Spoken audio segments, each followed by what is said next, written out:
Good morning, I'm meteorologist Shane Hinton with your September 16th morning tropical update. We have two areas to talk about in the Atlantic today, the first of which is just off the southeast U.S. coastline, really actually moving inland to the Carolinas. And then we have another area far out in the Atlantic. So the area near the Carolinas, well, this is deemed Potential Tropical Cyclone 8.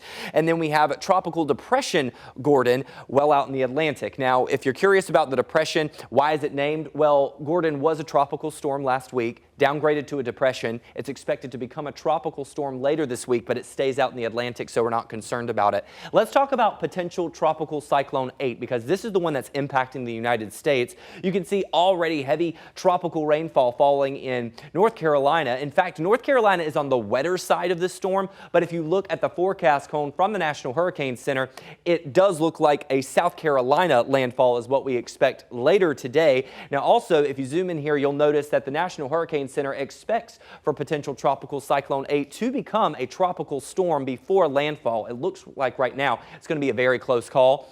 But as I mentioned before, North Carolina is seeing the wetter side of the storm in the northeasterly quadrant that it's currently in.